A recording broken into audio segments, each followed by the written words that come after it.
You borrow a dollar and spend a dollar and get $1.30 of growth. Okay, the debt was productive if you put it to good use. But that $1.30 gets smaller and smaller. As you get closer to 90%, it goes to $1.20, $1.10, $1.05.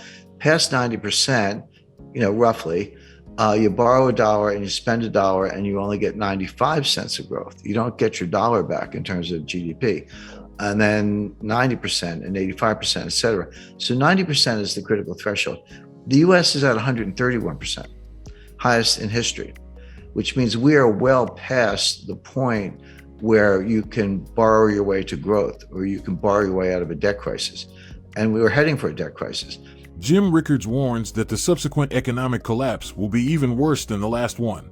He argues that the United States is facing an unprecedented economic crisis and the U.S. government and the Federal Reserve are woefully unprepared for what is coming. Rickards said that the combination of high levels of debt, low levels of savings, and rising interest rates would create a perfect storm that would plunge the country into a recession worse than the one experienced in 2008. He also warned that the government would be powerless to stop the crisis and that the only thing that could be done was to prepare for it.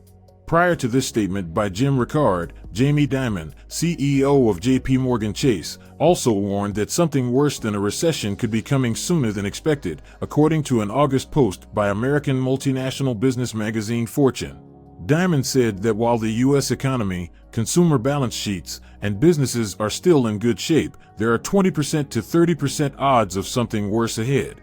In this video, we will explore Jim Rickard's point of view on why he warns of an impending collapse the United States is about to face. Please watch, like, and share this video. Also, drop your comments and thoughts below, and don't forget to subscribe to the channel for more related content similar to this. We begin with another short clip of Jim Rickard. When I talk about debt, in particular with the United States, but you can apply this to any country, I focus on the debt to GDP ratio, because you can't really talk about debt in isolation without thinking about the capacity to pay the debt. And a simple example, if you have a $50,000 balance on your credit card and you're making $30,000 a year and trying to pay rent in New York, et cetera, good luck. You're probably going to go bankrupt or at least default on that card.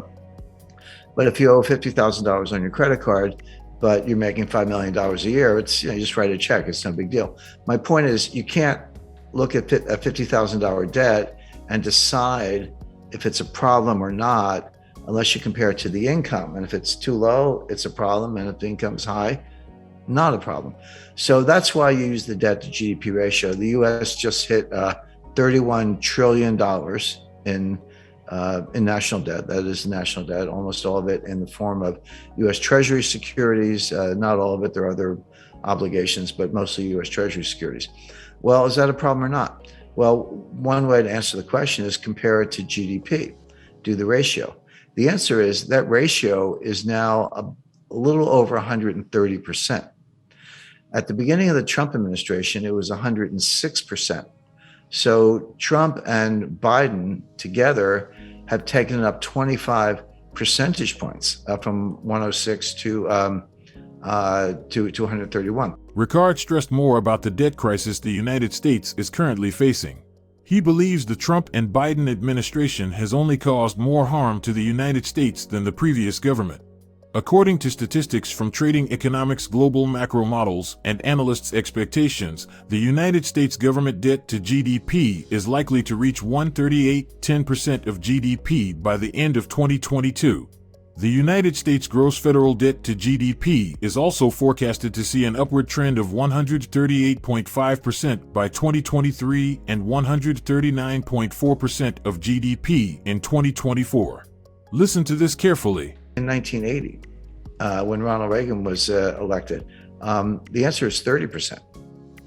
30% is completely comfortable. That's like the person with the $50,000 debt who's making millions. No big deal.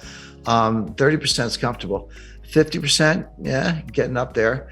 Angela Merkel and all her years in Germany, and there's a lot of research to back this up, says that 60% was the limit. And that's what the Maastricht Treaty that created the European Union and the European Central Bank, that was their goal. They said, don't go over 60%. If you do, you're expected to take measures, raise taxes or or reduce debt or reduce spending, do something to get that back down under 60%.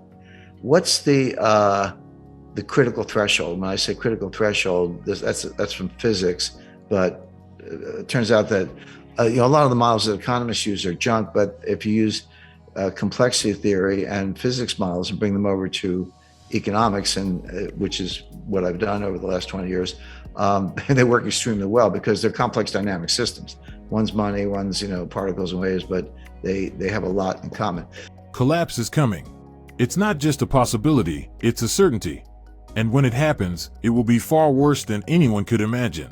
The United States is teetering on the edge of an abyss, and if we don't take drastic action soon, we're going to plummet into it.